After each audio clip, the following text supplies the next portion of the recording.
Hello, everybody. Welcome to Planet FPL, where the world revolve around Premier League, Fantasy Premier League, once again, James, because That's a they've terrible announced some intro. rule changes. We're back to FPL chats, James. Probably because I'm just not hugely enthusiastic about talking about it. Oh, But well, I am and I'm not. I'll be honest with you, I am and I'm not. I traveled yesterday back to Portugal, and a lot of the announcements were in the afternoon while I was running for an airport and flying back. So I didn't actually look at it till about 11 o'clock at night when I got home. And so it was a bit, I was like, oh, okay, there's all this stuff to catch up. And I was like, give me a bit of time to think about it, please. So probably just the timing of it didn't fit in with my personal needs, but who gives a shit about me? Hey, no one. yeah. Your family, maybe. It's questionable. Definitely not FPL Towers until I win it this year, and then they'll know my name. Yeah, okay, boss. Let's see if these new rules might help you. Maybe, maybe not.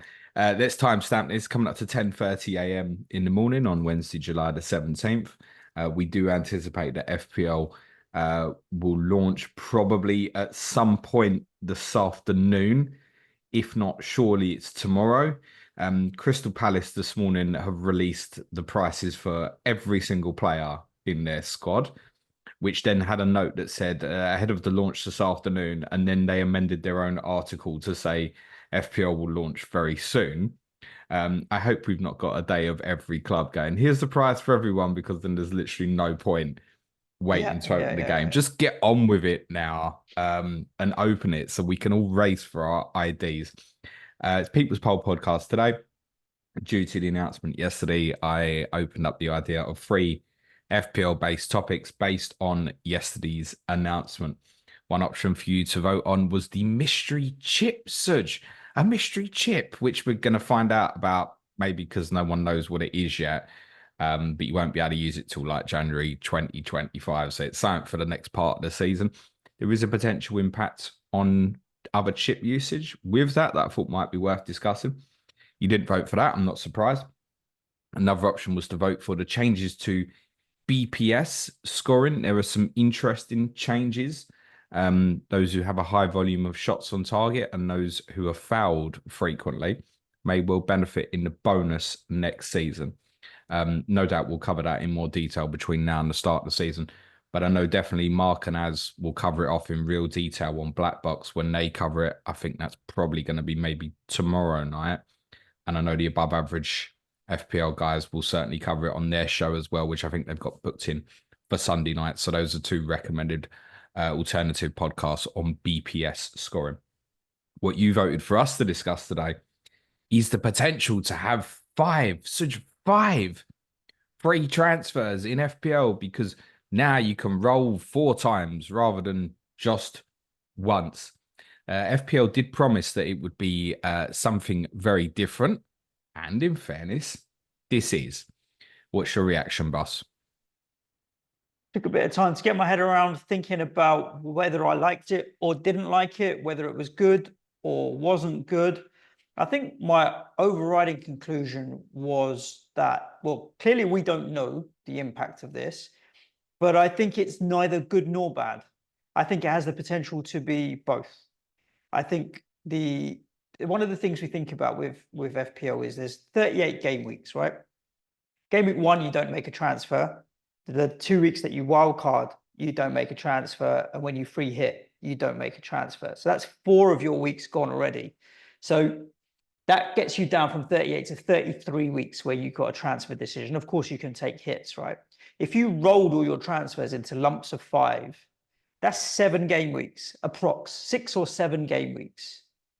So that makes it only 6 or 7 weeks out of an entire game week, season of 38 weeks, where in theory you would have to potentially think about making transfers or making decisions. If you're trying to reduce the number of decisions you've got to make in any given season. So that's one thought. I was thinking, just do I want to keep rolling them up? I remember when the fixtures were released, you spoke at length about how there were no swings necessarily this year. There wasn't any particular swing from one team having a good run to another. Everybody kind of had a little bit of good, a little bit of bad, a little bit of good, a little bit of bad throughout the entire season. I think balance is probably the word you would use to describe the entire season. Rolling up and making 5 or 6 transfers in one go, similar to basically a wild card, is when you want to switch tactics or switch direction or what have you. If there's no swings or blanks and doubles, then I'm not sure under what circumstance, bar a lot of injuries and suspensions, that I'd want to roll up to use as many as 5. But remember, it doesn't have to be 5, right? Even 3 or 4 sometimes can make a big difference to your team. So that was one thought where I'm just kind of thinking, if there's not a lot of fixture swings, am I even going to bother? I think that we've seen before that the engaged FPL managers will try and outthink the game and be clever in their strategy and think, I've got this super strategy where you hoard things up or you try and play the fixtures. And it rarely plays out how you think it's going to. I think it's going to create a scenario where engaged managers are going to overthink the situation and try and be too smart, too cute, and too clever. And I don't know a circumstance, situation where that particularly has ever helped. It usually doesn't play out like you think it's going to play out. So I don't really see myself doing it that often, like not getting to 5 anyway, maybe 2 or 3. And maybe if my team's like, for me to roll 5 transfers, I've got to be doing really well. My team's got to be smashing in the points week in, week out for me not to want to use one of my transfers. Otherwise, I need to fix a problem every week or every other week. The only other thing I would add, James, in this verbal diarrhea of initial thoughts is clearly it will reduce the number of hits that people will need to take or maybe inclined to take. I'm not a big hit taker myself anyway. You took a fair amount more than me last season, but that 4 points kind of hit might slow people down in their decision making. Say, do I want to take a hit this week or roll it and then just get it for free next week? Because you're only then banking on 4 points over 1 week rather than sometimes we say taking a hit. How long are you going to measure it over? 2 weeks, 3 weeks, 4 weeks? In this situation, if you could roll a transfer and just do it the next week for free, then you've got to make that hits point up within a week, really. So I think it will reduce the number of hits, obviously, that people will take as well. So those were all of my initial thoughts in a cocktail of, I don't know if it will actually overall massively affect the game. I think some will benefit from it, but on the odd sporadic occasion, as opposed to it consistently being a change in playing style for a lot of managers. Well summarized. Just to cover one point on fixture swings, that there obviously are fixture swings. Yeah, it's just that I think in the past we've had, oh my God, there's an amazing 6 fixtures for Chelsea, and then there's amazing 6 fixtures for Liverpool, as an example. It doesn't really work like that this year, i.e. a lot of, particularly in the first half of the season, a lot of the top clubs have their difficult run together and then come into easier runs together. So a lot of the top 8, if you will, if you include Villa and Newcastle to the greedy 6, come into like good runs towards Christmas together, as an example.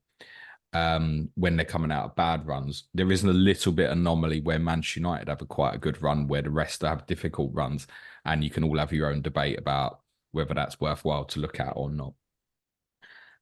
I think what they've done here is genius, actually, because as we always say, we are not the target market, but the target market is talking about it. We are talking about it now. Other content creators are talking about it. People, as you said, are already trying to work out what they want to do. If this is an impact, if it isn't an impact, is it good for them? Is it bad for them? What it also means is, Suj, that people can disappear for a while. They will continue to keep their engagement of what they want, which is, let's say, term the casuals, the people who won't necessarily log in every week.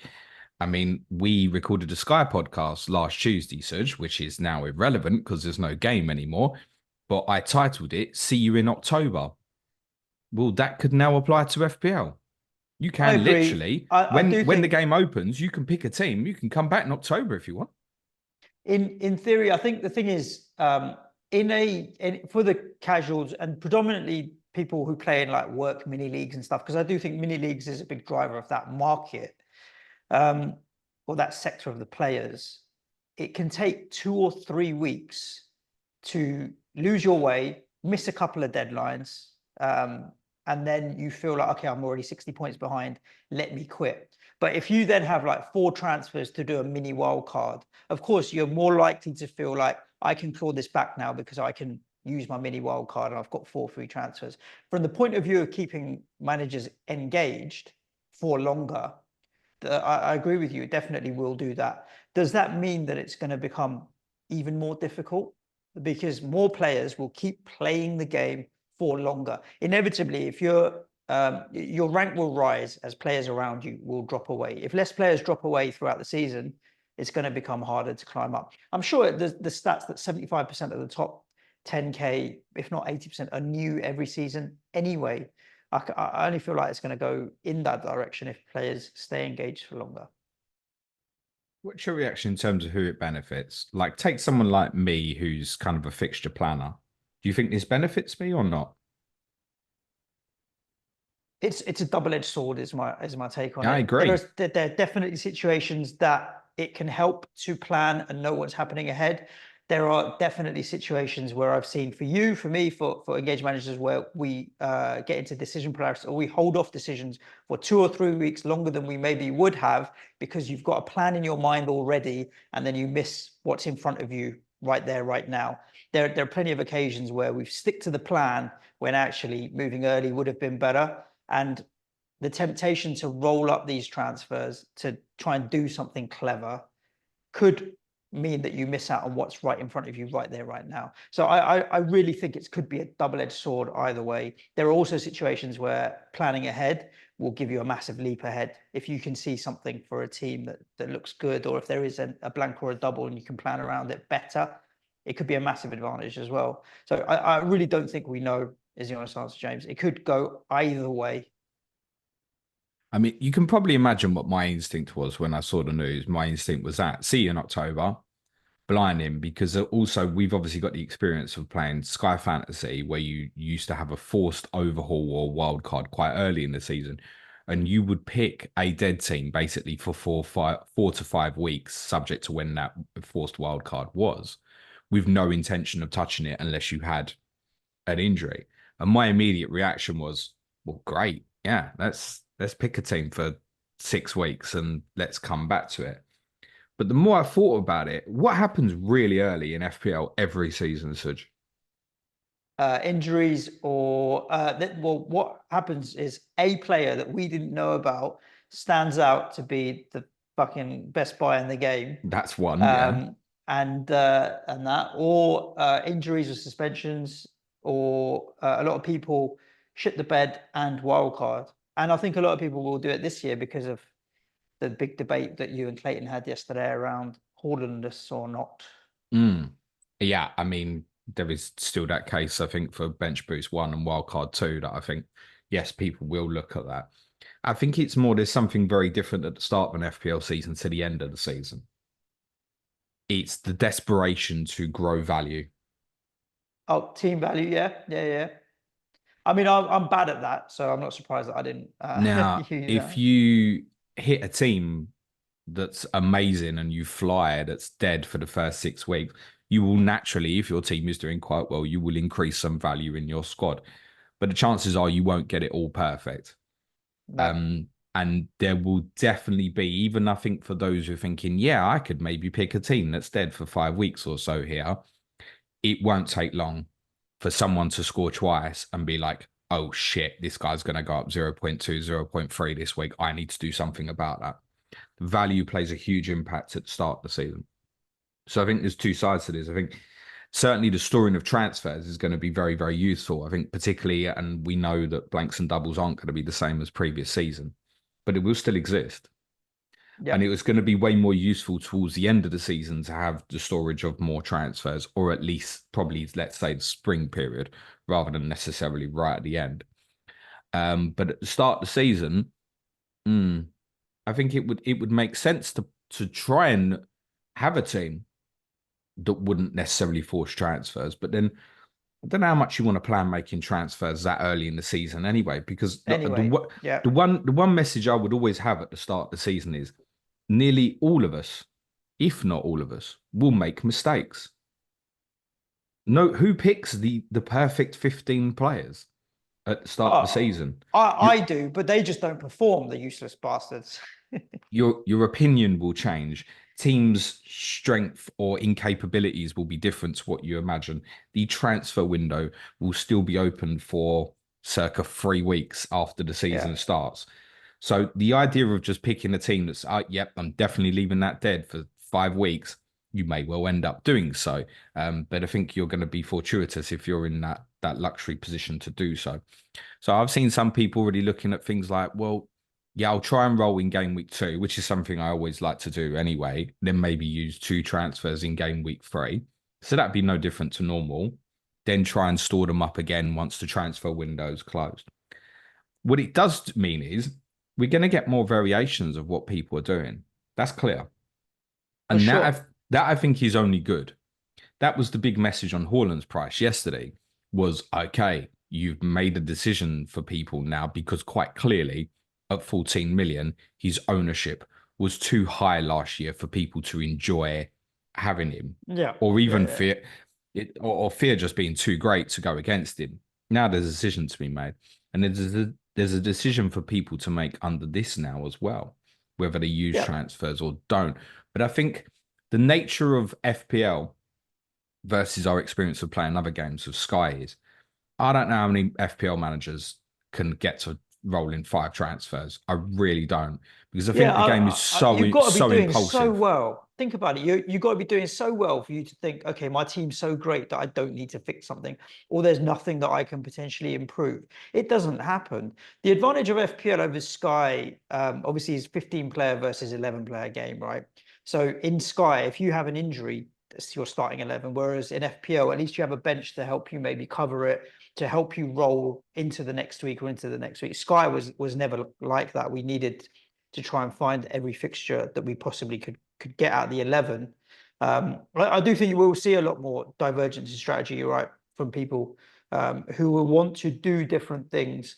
The good thing with the pricing that you mentioned in terms of Haaland is as expensive as he is, the disparity between him and others is big enough to make a decision. Because say Watkins was 12 and Haaland was 15, it's kind of like, okay, well, they're all fucking expensive. Whereas you're like, oh, that's so tempting to go cheap. So they needed to create the disparity within that decision making, which I like as well. Because I think that like Havertz is way too cheap for his price for where he is. And the disparity, I feel like with Watkins and Havertz and Isak and so on, it's like 2 for 1 versus Haaland. It's like buy one, get one free versus what Erling Haaland's at. And that's a real decision to be made there. So the disparity helps change strategies. This will help change strategies. But like you said, I don't know where I've gone 5 weeks in a row without without actually needing to make any changes. On top of that, though, I suppose in terms of strategy, the other change that we should really talk about is that the 5 transfers can be carried over through a wild card and through a free hit.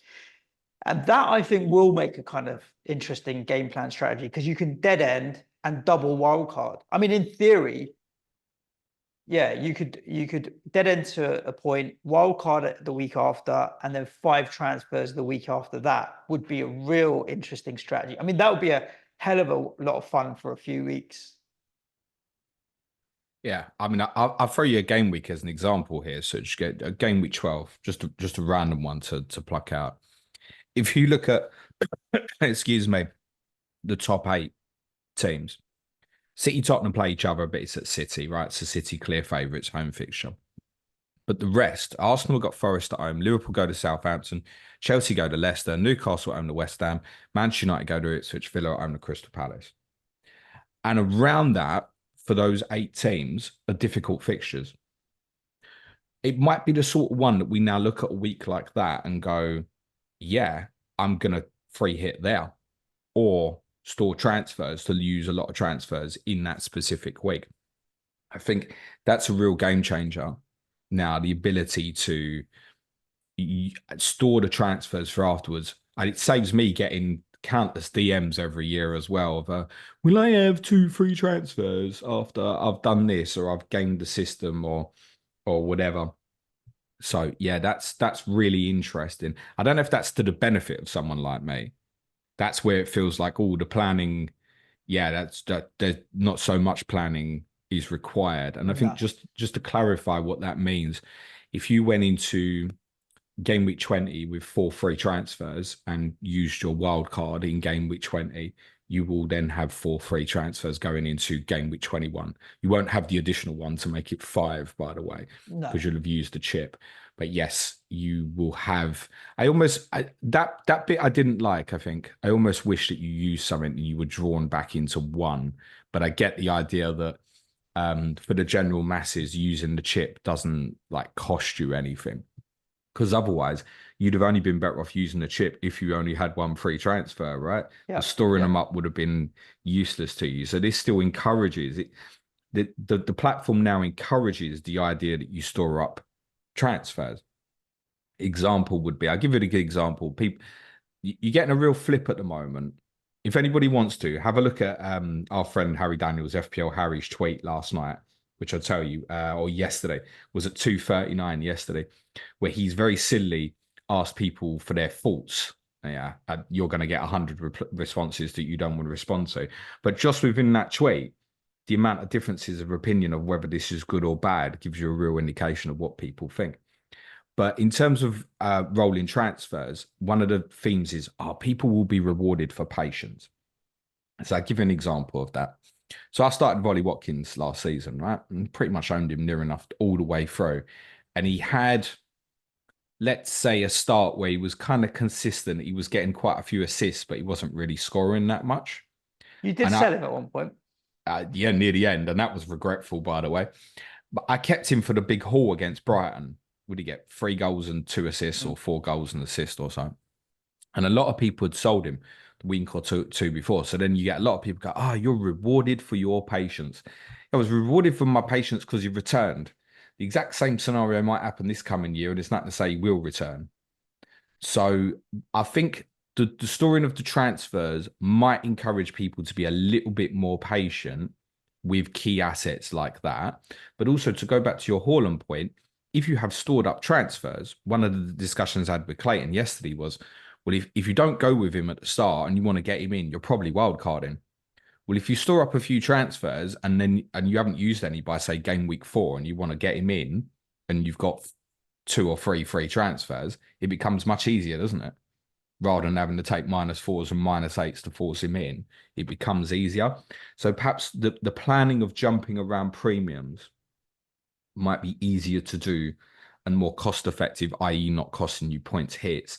I think that's probably the big takeaway from me now would be, I really don't want to be taking hits almost at any point now. And ideally, I think the sweet spot for many would be to be rolling 2 or 3 Yeah, constantly. I just don't know how we use it. I'm thinking like, okay, if I roll up and say 5, does that mean the next week I use 5?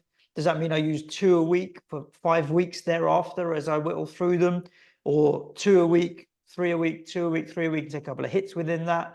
I don't know how it's going to change my behavior or my psychology until we actually get into the game. What I don't think will happen is that people will store up 5, use 5, then store up 5, use 5, then store up 5, use 5. They'll inevitably store up 2 or 3 or 4, use 2 or 3 or 4, store up another 1 or 2, use 2, and we just don't know how that rhythm is going to play out. And also, I think there's your own playing style will have an impact on how you want to. You talked about people being impulsive, right? I like to be a more cautious FPL manager. When I try and force the issue is when it usually goes wrong. So I think I'm going to have to figure out how to use the transfers in my own style and how I like to play, which is a little bit more patient, perhaps. And there are some people that will want to be much more aggressive and target players before they go on a run, or kind of be more aggressive, and they may want to play it differently. So I really think it's going to be a case of waiting until the game starts to see what people feel comfortable doing. I think historically in FPL, if people were having a dilemma whether to make a transfer or roll, most commonly people would make the transfer. I think now it might encourage the reverse, where if there's an element of doubt, you go, "Oh, wait, And sometimes that'll pay, and sometimes that will hurt because the player you didn't buy goes off quite clearly. But I think what I've learned, particularly through my deadline streams and stuff over the years, is most people can have this clear plan of I'm not doing anything this week, and deadline hits, and it's I've got to do something. The impulsiveness takes over for many people, and some of those people are very much rewarded sometimes when they do so. You can always spin this narrative both ways. I think that the takeaway for me would be it will be really useful in March and April to have this storage of transfers. At the start of the season, I think people will still want to attack differences, and this can be done by wildcards rather than transfers. Fix mistakes, all that stuff. Exactly that. So you could still be rolling them, but I think most people at the start of the season will still want to attack because just the nature historically tells me that no one gets it absolutely spot on at the start. I certainly have never gone, oh my God, I've picked the right 15 going into game week 2. Never. And I might still have rolled a transfer to be like, okay, I'm happy with the majority of this. It's worth doing because there's a benefit. Got to find 15, not but 11 out of 15. Never pick the right 15. No. And all those people who do can tweet me and show me what their perfect 15s are going into game week 2 next year. And chances are I'll be going, but you don't have Haaland and he's about to play Ipswich. And that would be quite like I said, James, I do pick the perfect 15 every season. The players just don't perform. It's them, not me. It's not my choices of them as FPL assets. Do you think them on the pitch, mate? You obviously get a bit of stick for missing your deadline, right? Yeah. I mean, do you miss deadlines now or not? I've been pretty good overall. Do you think this allows you to go, this is a difficult week, I can literally just forget about this for 2 weeks? Yeah, my thought is always, if in doubt, do nothing. If in doubt, do nothing is always my strategy. And it's rarely hurt me massively. So yeah, I think it does allow me to just leave it be if I fancy. On wildcards, I think it's worth saying, I think you should still probably wildcard at a point where you don't have a lot of storage or chips. Just trying to think of this for the perspective. Let's say you get to game week 10 and you've got 4 transfers rolled, and then you want a wildcard. You're probably better off making 4 free transfers, aren't you? I still think you want a wildcard at points where you're low on your transfer count, I think. Yeah, you've got a lot of more than 6 or 7. Unless you are specifically, and you could do this, using a week as kind of like a partial free hit. Let's say, hypothetically, Tottenham have got terrible fixtures, but they might have Ipswich at home in the middle of that. And you go, right, well, I'm going to wildcard into free Tottenham. And then from my 4 free transfers, I can use free to get rid of the free Tottenham when they're going to Man City away the following week or something. It's going to enable some slightly different techniques like that we wouldn't have looked at before. I think that's a different way of looking at it. But I think most people would still want to use their wild card when they're on a low transfer count rather than a high. And I think the key advantages of this, the storing of the transfers, will be seen later in the season. I agree, James. Kind of summarize my thoughts. I think, will it make the game more enjoyable? Yes. Will it improve people's performance necessarily of getting the right decisions and getting more points? Probably will balance out to be about the same, because everywhere that will benefit someone else is going to lose out. But I do think it will increase the enjoyment in the game, if not necessarily how people perform, because ultimately it's still a guessing game at the end of the day, right? We're still trying to predict things and guess. And we're not bookies, so we don't get it right more than we get it wrong, James. And I know people want like, what's best? Should I store free transfers at the start and things like this? Every year you get a template forms, right? And some years that template does really well at the start, and other times it doesn't. And what's going to happen here is you're going to get a split probably as well between those who use transfers at the start and go aggressive. They'll either do well or they won't. And it will create a narrative of right and wrong. And this season already might be different to what happens in the next season going into 25, 26. So I think that's worth bearing in mind, that there isn't a definitive now to say, oh, you're going to be better off storing transfers. It's going to come down to how well you do in game week 1, really, isn't it? What happens afterwards and how well you're set for the future game weeks. So I think more transfers around premiums would be a little bit of advice as well.